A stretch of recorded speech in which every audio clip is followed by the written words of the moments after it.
야고보서 강해 계속해서 우리 5장 1절부터 10절 말씀으로 주를 기쁘시게 하는 자가 되기를 힘쓰라 하는 제목으로 같이 말씀 나누겠습니다. 오늘 바울이 우리에게 중요한 지식을 지금 알려주고 있는데, 첫째로 우리에게는 영원한 집이 있다라는 것을 말씀을 해주고 있어요. 1절에 보면은 그 이야기를 하고 있는데요. 요즘에 뭐 건축 공법들이 좋아져 가지고 건물을 세우게 되면 영국 같은 경우는 건축 수명이 한 130년이라 합니다. 미국이 한 75년. 우리나라는 한 3, 40년만 지나도 이제 건물들이 세기 시작을 하고 이제 문제가 발생을 하는데, 지금 사도 바울이 우리 인간의 몸을 뭐라고 표현을 하냐면은 벽돌집도 아니고 장막집이라고 말씀을 해요. 텐트라는 겁니다. 텐트. 사도 바울이 선교를 할 때 바로 이 텐트를 만드는 직업을 가지고 복음을 전했습니다. 그래서 이 장막에 대한 지식을 누구보다도 잘 알고 있었던 사람이 바로 이 사도 바울인데, 우리 인간의 몸을 쉽게 찢어지고 또 강한 바람에 날아갈 수 있는 그 장막으로 지금 표현을 하고 있다는 거죠. 베드로가 죽음을 이야기할 때, 자기의 죽음이 임박했을 때에도 내가 장막을 벗을 날이 가까이 왔다라고 표현을 했어요. 바로 이 텐트를 가지고 자기의 몸으로 이제 비유를 했는데, 우리가 이 육신의 장막이 무너지지 않고 올 한 해 또 이렇게 여기까지 오게 한 것도 하나님의 은혜인 줄로 믿습니다. 우리가 하나님 앞에 감사하는 그런 귀한 시간 되길 바라고요. 여러분, 지금 지난 뭐 칸타타 때도 우리 임마누엘 찬양대원들이 감기 몸살로 독감으로 많이들 힘들어했는데, 지금 뭐 전국적으로 독감으로다가 많은 분들이 누워 있습니다. 근데 1918년에 그 스페인 독감이라는 게 전 세계적으로 유행을 했는데, 그 자료를 제가 찾아보니까 당시 인구가 16억 정도가 됐었는데 6억 명 정도가 감염이 됐다 그래요. 6억 명. 그리고 2,500만 명에서 한 1억 정도, 최대치로 치면 한 1억 정도가 사망한 것으로 나옵니다. 그러니까 1차 세계대전 때 900만 명 정도가 죽었는데, 스페인 독감으로 거의 뭐 5배, 6배 넘는 그 수치의 사람들이 사망을 했어요. 우리나라에서도 무오년 독감이라고 알려진 게 바로 스페인 독감이랍니다. 그 무오년 때에 우리나라도 거의 한 1,700만 정도 되는 인구였을 때, 우리나라에서도 한 14만 명에 가까운 사람들이 이 스페인 독감으로 죽었다는 거죠. 그 백범일지에도 김구 선생이 20일 정도를 이 스페인 독감으로 아주 심하게 앓았다라고 기록이 되어 있는데, 결국 여들 1억 명이 독감으로 죽어요. 1억 명이. 그 엄청난.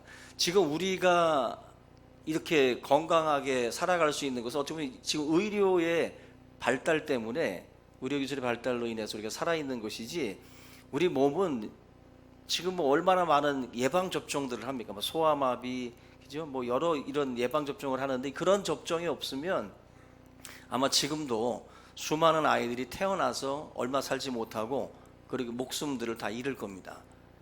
인간의 몸은 우리가 생각하는 것보다 약해요. 약해. 그래서 우리의 몸을 자랑하는 것처럼 어리석은 게 없습니다. 막 근육질의 남자들이 막 몸을 자랑하지만 속으로 병든 경우들이 있어요. 그래서 뜻하지도 않게 강골로 여겨졌던 사람들이 오히려 더 빨리 가는 경우들이 많이 있습니다. 그래서 성경적으로도 봐도 우리가 어떤 우리의 이 장막, 이 몸을 사람들 앞에서 자랑하고 그것을 내세우는 것처럼 어리석은 게 없다라는 것입니다. 오늘 저와 여러분들이 그 사도 바울이 말씀을 해주고 있어요. 우리의 장막집은 무너진다. 다시 말하면 누구나 할 것 없이 늙고 병들고 쇠약해지고 다 무너지는 때가 온다는 거죠. 텐트를 해체시킬 때 팽팽하게 잡아당겼던 그 줄을 하나를 탁 풀어버리는 순간 텐트가 그냥 확 주저앉잖아요.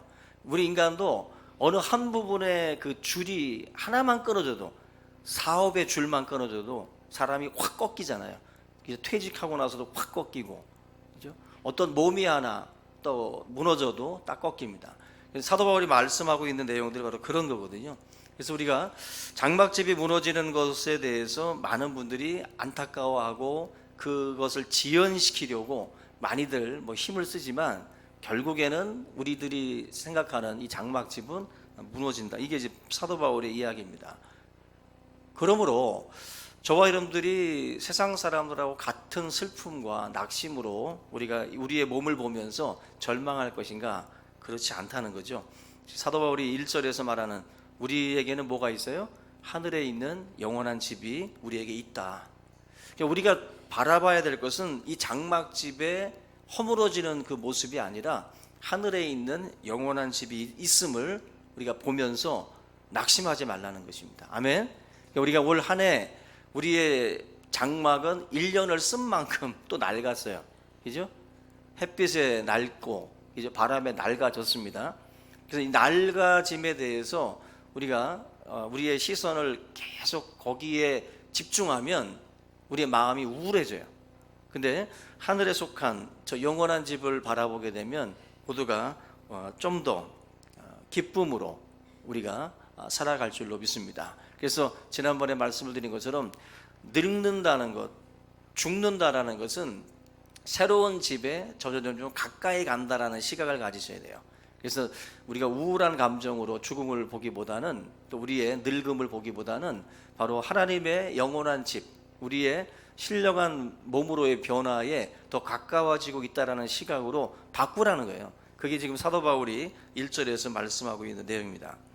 두 번째가 지금 사도 바울이 7절에 보시면 이런 말씀을 해요. 이는 우리가 믿음으로 행하고 보는 것으로 행하지 아니함이로다. 우리 성도들에게 뭘 가르치냐면은 믿음으로 행해라. 믿음으로 행해라. 보이는 것으로 행하지 말고 믿음으로 행해라. 이게 무슨 말이냐면은 크리스찬들이 여러분들 예수를 믿으면 다 잘 되고 다 복 받냐는 거죠. 손 대는 것마다 대박이 터지고 뭔가 하는 일들마다 잘 되냐는 거예요. 그렇지 않잖아요. 그죠? 우리가 만약에 그렇게 보여진다면 얼마나 좋겠어요. 보여지는 것이 다 그렇게 예수를 믿으면 다 잘 되는 것으로만 보여지면 얼마나 좋겠냐는 거죠. 당시 초대교회 성도들의 삶을 놓고 볼 때 보여지는 모습이 뭐였어요? 초대교회 당시에 가난하고 병들고 그리고 구차한 삶이 크리스찬들의 삶이었어요. 보여지는 모습이 그런 모습이었어요. 그래서 사도 바울이 지금 말씀하는 것처럼 보여지는 대로 행하게 되면 우리 크리스찬들의 이 삶은 정말 힘들어요. 정말 힘든 시기입니다. 그래서 바울이 보여지는 대로 행하지 말고 믿음으로 행해라고 말씀을 하고 있어요. 믿음 생활이 세상에 있는 이런 것들을 보장하고 보상해 주는 것으로 생각을 하면서 우리가 신앙생활을 하면 안 된다는 거예요. 믿음이라는 것은 결국 보여지는 대로 걷는 게 아니라 하나님의 약속하신 말씀, 내 눈에는 그 모든 것들이 현실이 암울하고 어두워도 보여지는 대로 가는 것이 아니라 믿음의 약속을 붙들고 가는 것이 바로 우리의 삶의 모습이라는 거예요. 삶의 패턴이 그렇게 가야 되는데 건강에 문제가 생기고 생활에 어려움이 생기고 또 우리 사업이 뜻대로 되지 않으면 믿음이 흔들리는 경우들이 많이 있습니다. 한마디로 보여지는 것이 그렇게 허물어지고 그렇게 뭔가가 안 좋게 막히는 상황들이 올 때 우리의 믿음이 무너지는 거죠. 보여지는 대로 행하려는 사람들은 그러한 삶이 우리 눈에 펼쳐지고 세상의 쾌락이 더 화려해 보이고 또 당장 우리 눈에 현실이 암담해지게 되면 결국 하나님의 주신 꿈들도 포기하고 믿음의 길에서 돌아서는 경우들이 많이 있어요. 바울이 우리에게 말씀합니다. 눈에 보여지는 대로 사는 사람들은 믿음이 없다는 증거예요. 믿음이 없다는 증거. 보여지는 대로 행하지 않기를 바랍니다. 많은 사람들은 눈에 보여지는 대로 따라가요. 소돔과 고모라 땅을 선택을 할 때 롯이 딱 보니까 눈을 들어서 보니까 너무 좋아, 그 땅이. 근데 하나님의 약속의 땅이 아니거든요. 근데 롯은 그 땅을 선택하고 걸어갑니다. 눈에 보여지는 대로. 근데 아브라함은 아버지의 약속을 따라 걸어가요. 약속을 따라, 믿음을 따라 걸어갑니다. 보여지는 것이 그게 좋아 보이고 잔디가 파랗게 보여도 그건 믿음으로 걷는 게 아니에요. 우리 성도님들이 하나님께서 말씀하시는 거 보이지 않지만 믿음으로 가는 거예요. 천국이 보입니까? 우리의 신령한 몸이 지금 당장 보입니까? 하나님의 상급이 보입니까? 아무것도 보이지 않아요. 그 보여지는 것과 보여지지 않는 것, 이 두 개를 놓고 보면 우리의 마음을 흔드는 것들은 다 보이는 것들이에요. 보이는 것. 여러분들이 뭐 텔레비전에서 광고하는 거 보면은 막 누르잖아요. 그죠? 보면 지르게 돼 있어요. 그래서 쇼핑하고 잠깐 보고만 온다라고 들어갔다가 결국 덜컥 잡히죠. 보이는 것이 결국 우리를 많이 흔든다는 겁니다. 광고를 괜히 하는 게 아닙니다. 그만큼 인간은 눈으로 볼 때 마음도 흔들려요. 마음도. 그래서 이 신앙에서 굉장히 중요한 건 여러분들의 눈을 믿음의 눈으로 바꾸는 겁니다. 믿음의 눈으로. 그래서 이 눈을 갖지 못하면 이게 신앙생활 제대로 못하는 거예요. 신앙생활.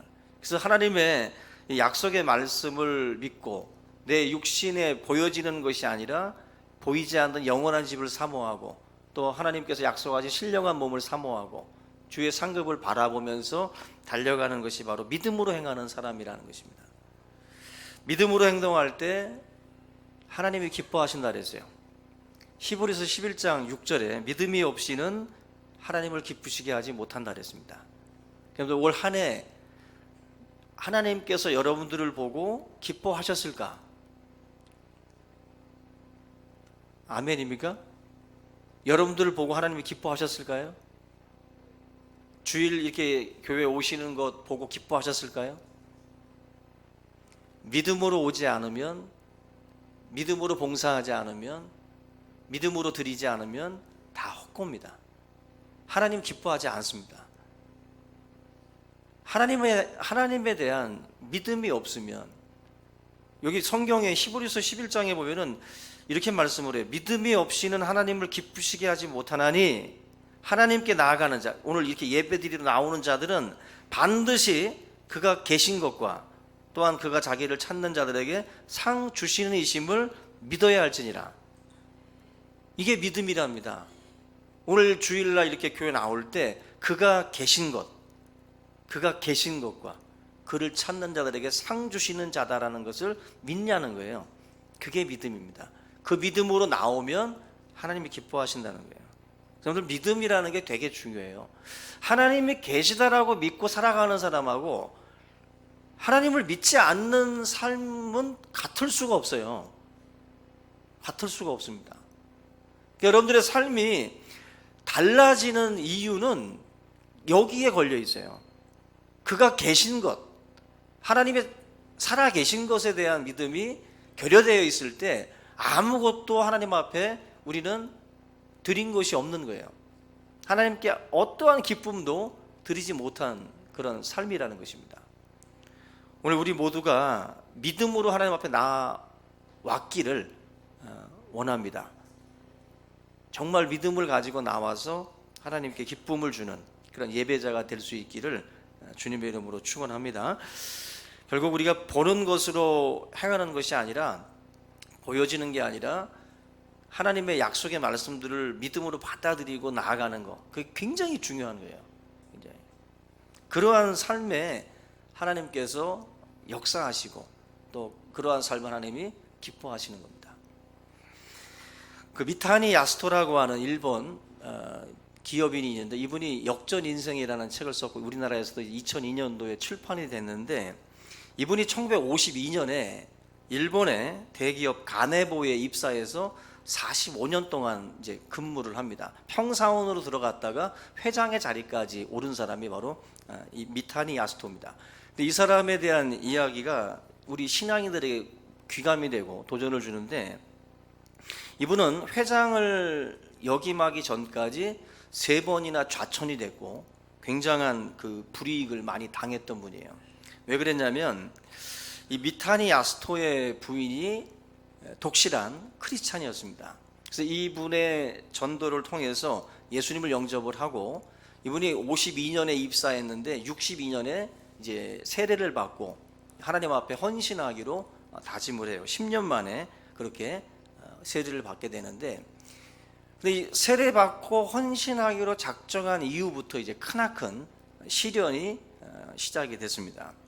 이분의 직함이 이제 인사과장이었어요. 인사과장이었는데 출근하면 성경 읽고, 출근하면 만나는 사람들에게 복음을 전하는 것이 이분의 일이었어요. 어느 날 회사의 모든 시설물들을 종교용으로 사용하지 말라, 이 상부 지시가 내려왔습니다. 근데 이분이 아마 그 회사 사택에서 살면서 그 사택을 그런 어떤 그 종교용으로 쓴 거죠. 거기서 이제 가정 예배도 드리고 뭔가 이게 전도하는 그 사람들 불러서 같이들 아마 예배도 드렸던 것 같아요. 그래서 상부에서 지시가 내려오니까 그러면 가정 예배를 이제 그만둬야 되겠다 생각을 하고 마음을 먹었다는 거예요. 근데 갑자기 마음 속에서 이런 소리가 들리더래요. 너가 나를 배신하는구나. 너가 나를 배신하는구나. 갑자기 이 목소리가 너무 크게 그분에게 들려왔던 거예요. 그래서 야스민 미스터가 그 말씀을 듣고 하나님 앞에 용서의 어떤 기도를 드리고, 저는 아무것도 할 수 없습니다. 온전히 이제 하나님을 따르겠습니다라고 고백을 하고, 그때부터 마음의 평강이 임하면서 야스토 미스터가 그때부터 시작을 해서 더 헌신적인 삶으로 살아가게 됩니다. 그래서 이분의 그때 당시의 좌우명이 하나님을 기쁘시게 하는 인생이 되자, 하나님을 기쁘시게 하는 인생이 되자, 이게 지금 이분의 좌우명이 돼요. 이 좌우명을 가지고 살아가면서 좌우로 흔들리지 않고, 그리고 누구하고도 타협하지 않고 믿음의 길을 이제 걷게 되는데, 당시에 그 회사에 죽은 사람을 기리는 신사가 있었답니다. 신사가. 근데 그 신사를 이제 통해서 그 매일 한 번씩 이제 참배를 하게 되는데, 그 참배를 하면서 이제 직원들의 안전도 이제 기원을 드렸던 거예요. 근데 그 참배의 그 모든 진행을 맡은 사람이 누구냐면은 인사과장이에요. 인사과장이 그 신사의 모든 그 기원제들을 진행하는 책임자가 인사과장입니다. 바로 이 야스토가 바로 그 자리에 있는 사람이에요. 근데 자기가 종교 양심으로 도저히 이것이 허락이 안 되는 겁니다. 그래서 결국 이 미타하진 야스토가 회사에다가 정식으로 얘기를 합니다. 자기는 신앙인으로서 도저히 이 다른 신을 섬기는 이 신사 예배를 자기는 진행할 수 없다. 그래서 결국 단호하게 선포를 하고 그 직함 내려놓게 돼요. 그때 회사에서 이제 호출을 당하게 되는데, 본사로부터 호출이 와서 신앙을 택할 것인지 아니면은 일을 택할 것인지 양당 간에 결정을 하라는 지시가 내려옵니다. 결국 단호하게 자기는 신앙을 택하겠다라고 고백을 합니다. 근데 다행스럽게도 사직서를 쓰지 않게 됐어요. 사직서를 쓰지 않게 됐지만 그 일로 인해서 3번씩이나 좌천을 당합니다. 좌천을 당하면서 완전히 바닥까지 떨어져요. 그런데 놀랍게도 이 직장에서 이분의 성실성과 이분의 능력을 이제 인정을 합니다. 그러면서 결국 이분이 밑바닥부터 다시 올라와 가지고 이 가네보라고 하는 이 대기업의 회장의 자리까지 오르게 돼요. 자기의 좌우명, 하나님을 기쁘시게 하는 자가 되자라고 하는 그 좌우명을 지키기 위해서 자기의 그 귀한 직장, 이 모든 것까지도 포기할 준비가 되어 있었던 사람이에요. 그때 하나님께서 이 사람을 일으키신다는 거예요. 저는 모르겠어요. 제가 만약에 회장이라면 저는 이런 사람들을 중요한 자리에 앉힐 마음이 있어요. 왜냐하면 이 소신이 있고 신념이 있는 사람들 아니겠어요? 굉장히 그리고 정직할 수 있는 마음의 가짐이 있는 사람이에요. 이런 사람들은 그냥 눈앞에서 뭐 사람들의 비유를 맞추는 그런 사람들이 아니라 정말 보이지 않는 그 하나님을 믿는 자로서 소신 있게 자기의 좌우명대로 살아가고 있는 이 인생들을, 이걸 놓친다는 것은 그만큼 리더의 자격이 없는 거죠. 저와 여러분들의 삶을 놓고 볼 때 우리는 과연 하나님을 기쁘시게 하는 자인가, 아니면은 사람의 비위를 맞추어 가면서 타협하는 자인가 돌아보면, 그렇게 타협하고 그렇게 비위를 맞추면 뭐가 또 잘 될 것처럼 보이지만 결코 그렇지 않죠. 반대로 우리가 하나님을 기쁘시게 한다는 것은 뭐 이 사람처럼 뭔가 이렇게 역전을 해서 꼭 회장이 돼서야만이 되는 것은 아닙니다. 우리가 하나님을 기쁘시게 하다 보면 손해를 볼 수도 있고 계속해서 바닥의 삶을 살아갈 수도 있어요. 그건 어떻게 보면은 우리가 장담할 수는 없는 겁니다. 하나님의 주권이니까. 그러나 저와 여러분들에게 중요한 것은, 우리 인생의 목적은 하나님을 기쁘시게 하는 것이에요. 하나님을 기쁘시게 하는 것. 이 목적을 분명히 하지 않으면 우리는 결국 편한 인생을 추구하게 되어 있습니다. 제가 그 이소룡으로 알려져 있는 이 브루스 리가 했던 말 중에 편한 인생을 위해서 기도하지 말라, 어려운 때를 참아낼 수 있도록 기도하라는 말을 했어요. 이 브루스 리가 신자인지 불신자인지 모르겠지만 이분이 한 말이 굉장히 우리 크리스찬들에게도 도전을 줍니다. 편한 인생을 놓고 기도 많이 하잖아요. 좀 더 좋은 집, 좀 더 좋은 삶을 우리가 위해서 기도를 많이 하는데, 하나님을 기쁘시게 하는 자가 되려면 편한 인생에다 초점 맞추면 하나님을 기쁘시게 못해요. 사도 바울이 만약에 편한 인생을 추구했으면 하나님을 기쁘시게 할 수 없었어요. 지금 우리들의 삶도 똑같습니다. 올 한 해 하나님을 기쁘시게 하려고 했다면 편한 인생을 추구하지 말았어야 돼요. 근데 편한 인생 추구하신 분들은 하나님을 기쁘시게 할 수 없습니다. 절대로. 우리의 삶의 목적을 먼저 하나님의 기쁨에다 두셔야 돼요. 그리고 거기에 맞춰 나가는 우리의 삶의 어떤 그 방향들이 있어야 됩니다. 그걸 지금 사도 바울이 말씀을 하고 있는 거예요. 누구의 기대에 만족해야 될 것인가? 과거에 그 오디션 프로그램에서 그 노래하는 그 사람들 보세요. 누구에게 인정받고 싶어 해요? 선글라스 낀 이승철과 JYP의 그 박진영의 그 찬사를 듣는 것을 원하는 거 아니에요? 그 사람이 찬사를 보내야 막 눈물이 펑펑 쏟아지지, 아무리 관객이 박수를 쳐도 그 심사위원들이 X해버리 끝이 끝나는 거예요. 여러분, 우리의 초점이 하나님에게 있어야 돼요. 누가 인정해 주느냐가 아니라 하나님이 나를 인정해 주셔야 돼요. 하나님이 기뻐하셔야지 다른 회장이 기뻐하고 뭐 엄한 사람들이 기뻐하는 것이 아니라는 거죠. 올 한 해 저나 여러분들이 누구를 올해 기쁘게 했는가, 하나님을 기쁘시게 하는 우리 성도들이 다 되시기를 주님의 이름으로 축원합니다. 저는 이 주를 기쁘시게 하는 자가 되기를 힘쓰라고 하는 이 말씀을 여러분들이 오늘 이 핵심 주제로 삼고 정말 올 한 해 우리가 달려온 길을 한번 돌아볼 수 있기를 주의 이름으로 부탁을 드립니다. 우리가 마치 중화요리집에 들어간 손님하고 비슷해요. 손님은 들어가 가지고 뭐 합니까? 마치 요리사한테 빨리 음식 가지고 오고 맛있어야 되는 거, 그거 막 요구하잖아요.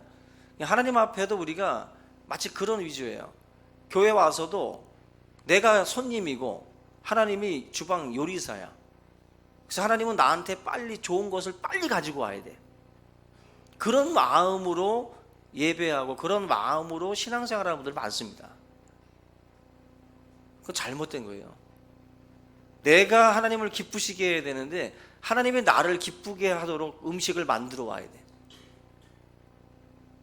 그러니까 우리가 조금 우리의 삶이 그런 방향으로 잡혀 있다 보니까 신앙의 어떤 그 초점이 달라지는 거예요. 초점이. 그 호소대학교 또 명지대학교 총장을 역임했던 그 정근모 박사님의 그 이야기가 있는데, 이분이 이제 헤비타트 한국 이사장을 역임을 했고, 지금은 보니까 2017년부터 윤영주 씨, 가수 윤영주 씨가 그 헤비타트 사랑의 집짓기 운동, 그 헤비타트 이사장을 역임을 하고 있어요. 윤영주 씨가.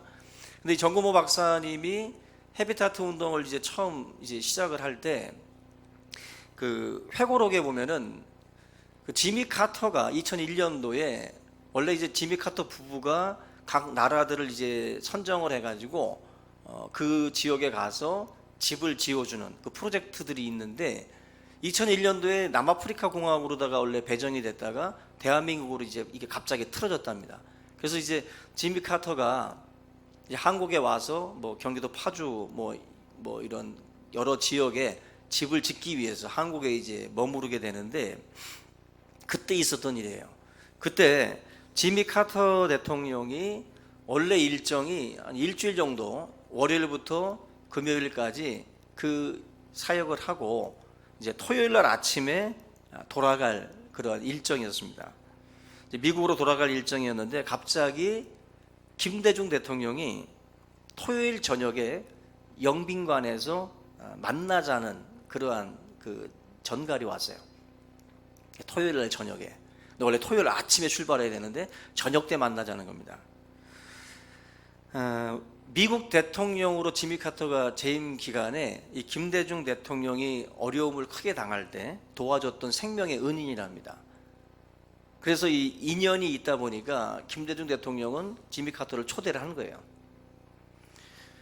그때 이 정근모 이 장로님이 앞으로 이 사랑의 집짓기 운동을 위해서는 대통령의 도움이 필요하니까 한번 만나고 가시라고 이제 이야기를 드렸답니다. 지미 카터에게.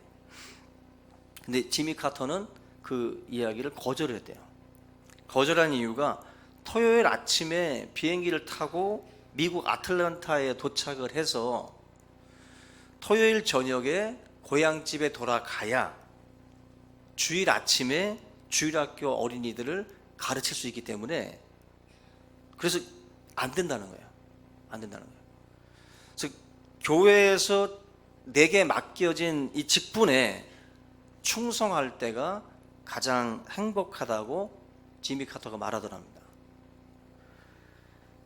이 대통령을 만나는 것이 사랑의 집짓기 운동에 큰 도움이 되겠죠. 분명히 될 겁니다.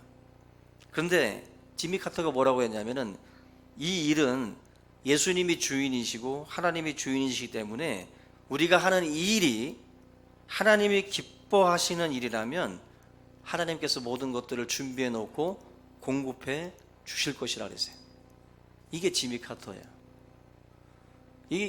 원래 이 지미 카터가 그렇게 정치를 잘하지 못했기 때문에 그렇게 대단한 대통령은 아닌데 퇴임 후에 이 사랑의 집짓기 운동을 펼치면서 그의 이미지가 굉장히 바뀌었어요. 이분이 하나님이 기뻐하시는 게 뭔가를 놓고 고민을 한 거예요. 고민한 거예요. 하나님이 기뻐하시는 게 뭔가. 자기에게 맡겨진 작은 그 주일학교 책무지만 그 일을 위해서 대통령을 만나는 일들까지도 포기했던 게 지미 카터입니다. 우리가 하나님이 기쁘시게 하는 것이 도대체 뭘까? 항상 여러분들 선택 앞에 섰을 때마다 고민하셔야 돼요. 그냥 무턱대고 막 아무거나 붙잡고 그냥 저지르지 말고 하나님이 도대체 뭘 기뻐하시니? 그 질문을 받고 고민을 하시라는 거예요. 잠언 16장 7절에 사람의 행위가 여호와를 기쁘시게 하면 그 사람의 원수라도 그로 더불어 화목하게 하시느니라. 굉장히 중요한 말이에요. 그 사람의 행위가 여호와를 기쁘게 하면 그 사람의 원수라도 하나님이 다 화목하게 하신대요. 하나님께서 역사하시면 다 되는 거예요. 꽁꽁 얼었던 그 얼음들이 봄 되면 다 녹듯이 우리 시각으로는 안 풀릴 것 같아도 하나님의 역사하면 다 풀리는 거예요. 화목하게 하시고 회복된다는 겁니다. 우리가 하나님의 기쁨이 되는 삶을 살아야 되는 것은 오늘 마지막 10절에 나와 있는 것처럼 이는 우리가 다 반드시 그리스도 심판대 앞에 나타나게 되어 각각 선악간에 그 몸으로 행한 것을 따라 받으려 합니다. 저와 여러분들은 하나님의 심판대 앞에 다 섭니다. 이 심판은 상급 심판으로 아시면 돼요. 믿음의 사람들은 이제는 뭐 지옥에 가고 이런 심판이 아니라 우리의 삶 가운데에 이제 하나님의 상급에 대한 심판인데, 상급 중에 최고의 상급은 생명의 말씀을 밝히는 겁니다. 생명의 말씀을 밝히는 것이 빌립보서에 보면은 사도 바울의 최고의 책무였고, 그것이 바로 하나님 앞에 갔을 때에 자랑할 거리라 그랬어요. 빌립보서 2장 16절 보시면 생명의 말씀을 밝혀 나의 다름질이 헛되지 아니하고 수고도 헛되지 아니하므로 그리스도의 날에 내가 자랑할 것이 있게 하려 합니다. 예수 그리스도의 십자가의 복음을 증거하는 것이, 밝히 드러내는 것이 바로 우리의 자랑, 우리의 상급이 될 것이다라고 분명히 말씀을 해요. 여러분들 이런 이야기가 있습니다. 사막의 죄가 뭔지 아세요? 사막의 죄. 사막, 그 모래가 펼쳐져 있는 그 사막의 죄. 사막의 죄가 뭐냐면 이런 이야기가 있어요.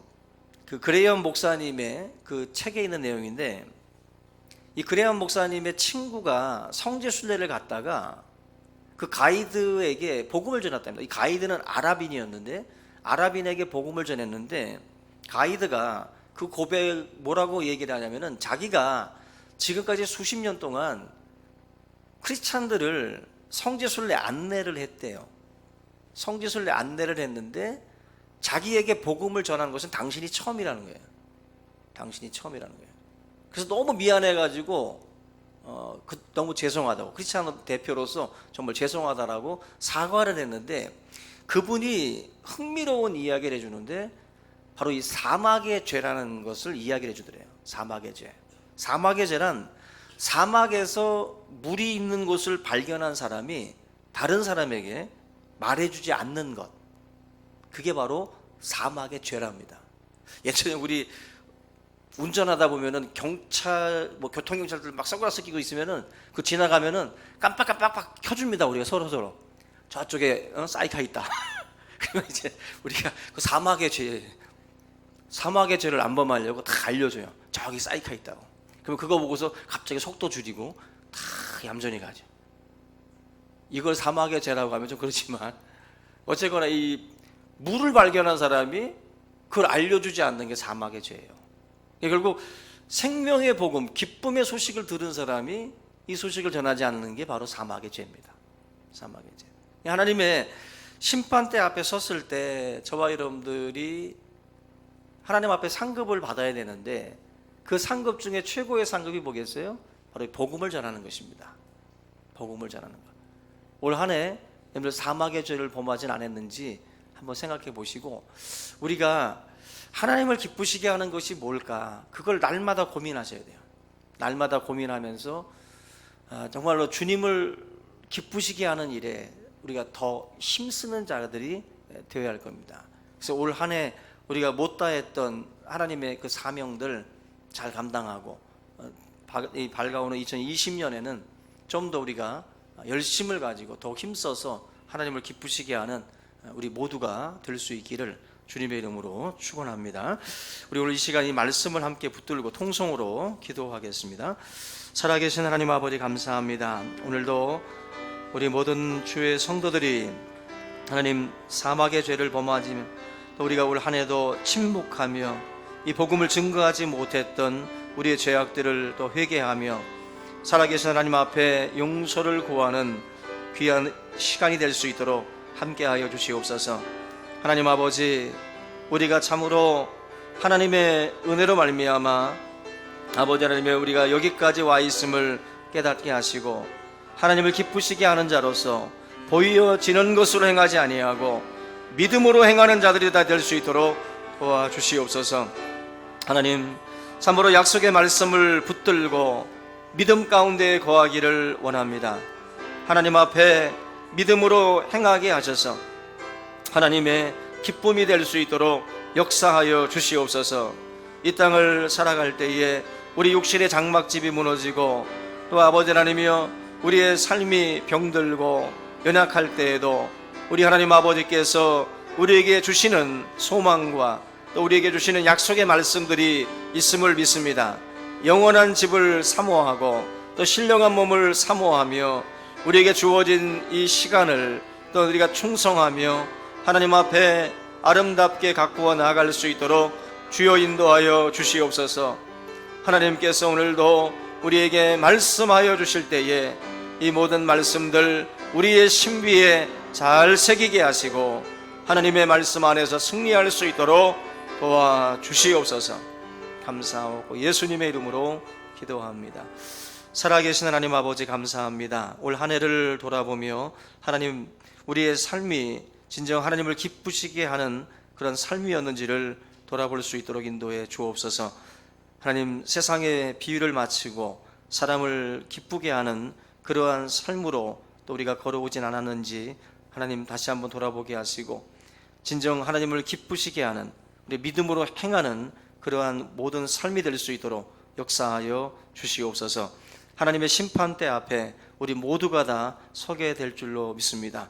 하나님 아버지, 생명의 복음의 이 말씀들을 밝히는 것이 참으로 주님 앞에 섰을 때에 가장 큰 상급인 줄로 믿습니다.